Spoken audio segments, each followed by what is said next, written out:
tell you this is my favorite section of our conversation. When nothing the experts are telling you is working, sometimes you just got to figure it out on your own. And that's what Kent Jones shares today. But it looks like to take ownership of your path when there is no clear roadmap. After years of following the expected approach to treat MS, Kent found himself at a point where things were not improving the way he would hope. And that forced a different kind of decision. Not one based on certainty, but one based on curiosity.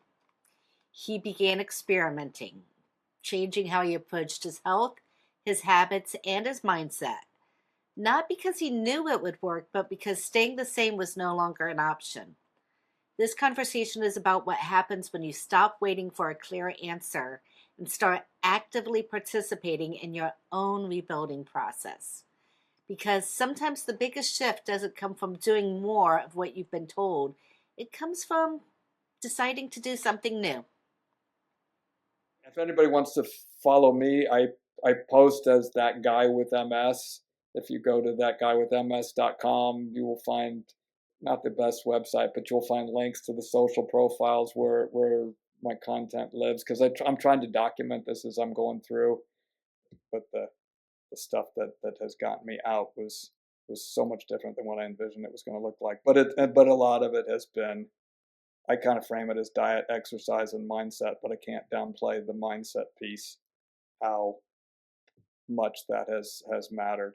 Not that you can think yourself out of MS, it's not that, but but finding a way to, that anxiety and depression are very much acknowledged to be bad for it. So how, and I think with any terrible condition you're dealing, not just MS, I can't imagine that there's any condition that you could say, be anxious and depressed. That'll help you a lot. That's no, it won't. So finding a way to get that perspective, stay grounded, and you know, and see things in a different light. I don't think it's related strictly to MS. I think it's just become a life skill that I think serves well in a lot of different settings. Yeah, and it's a strange.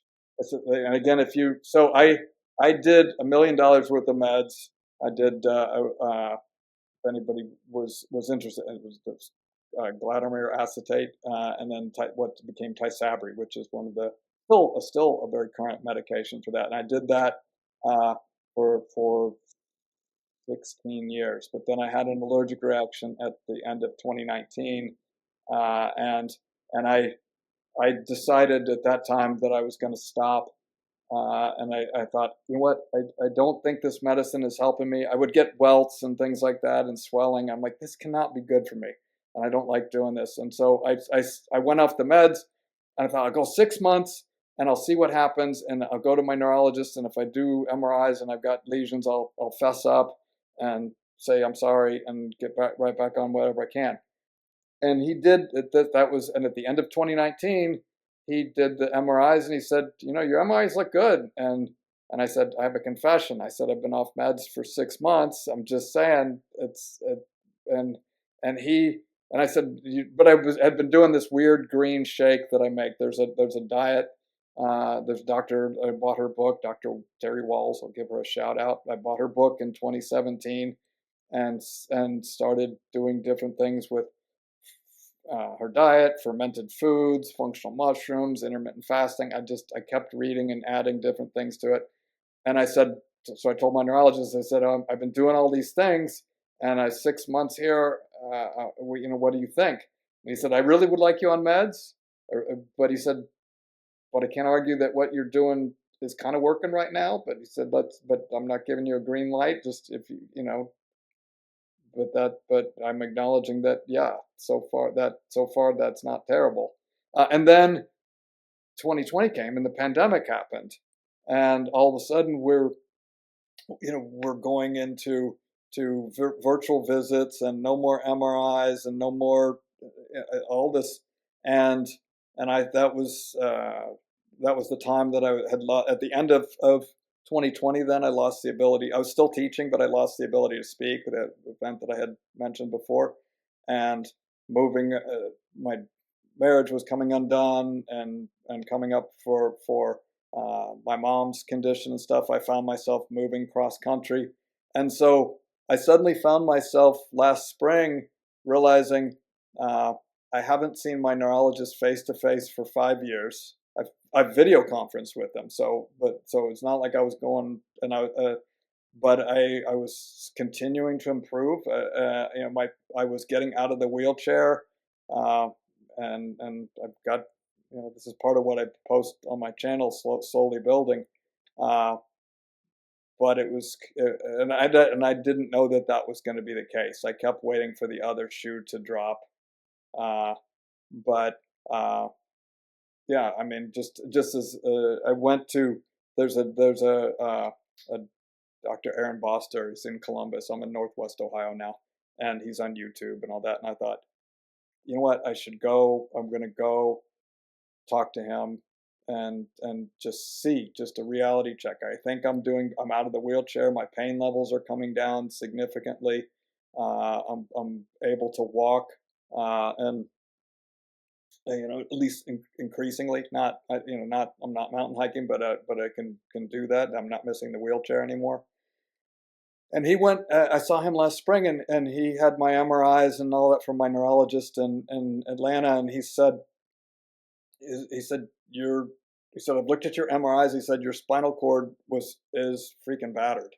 He said of your MRIs. He said any neurologist that I showed him to would say, what kind of wheelchair does he use? But but you're sitting here in my office. He said, I can see you walking.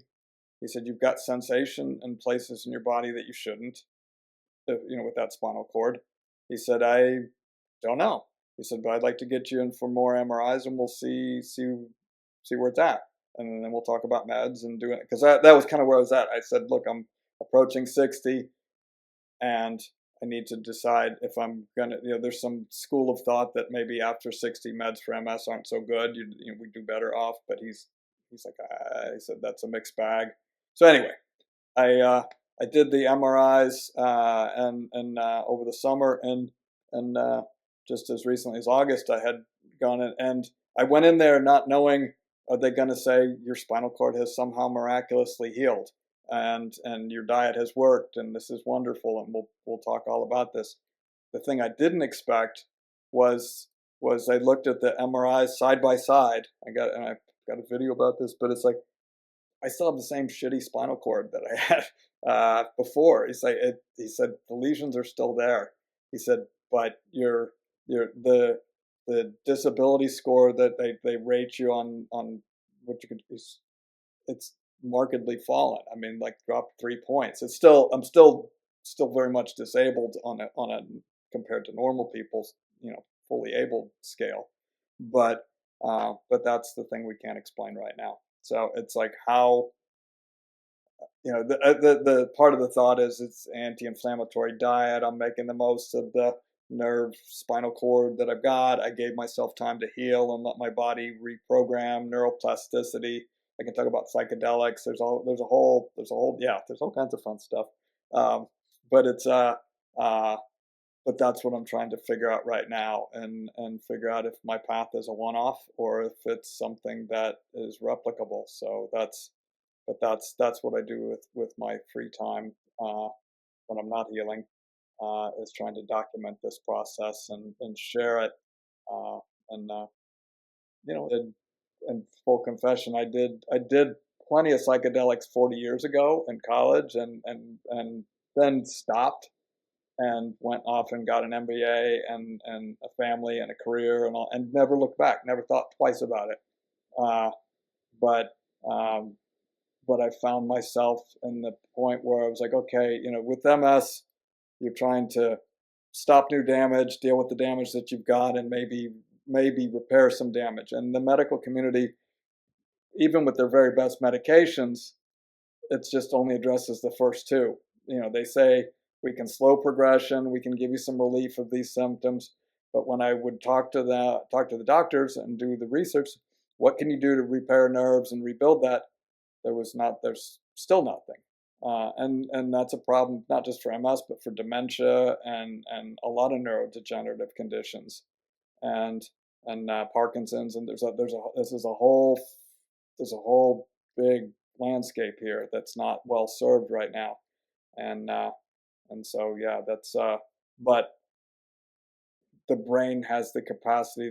There's a factor called neuroplasticity where and this is important with the healing process and the rebuilding process. Whether you use psychedelics or you don't, that's not you can. It's a natural process, but your brain can rewire itself if you train it to create new patterns. If you keep doing the same shit you've always been doing, the brain gets really good at doing that, and and, and can become very repetitive with that.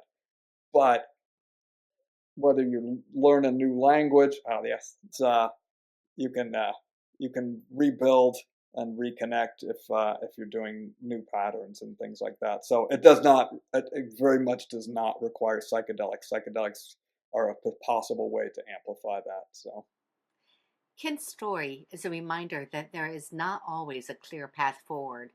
Sometimes there's no proven model, no guaranteed outcome, and no expert who can tell you exactly what will work. And that is where most people get stuck. They keep doing what they have always done, hoping for a different result. But as Kent shared, if you keep repeating the same patterns, you just reinforce them. The shift happens when you're willing to try something different, to experiment, to pay attention to what is working and what is not, and to take an active role in your own recovery, in your own growth, in your own direction. That is what Learn to Love the Roller Coaster is about. It's about learning how to navigate when there's no clear answer. It's about the awareness and confidence to adjust, rebuild, and move forward, even in uncertainty. Because the path doesn't always reveal itself first. Sometimes you create it by just taking one step at a time.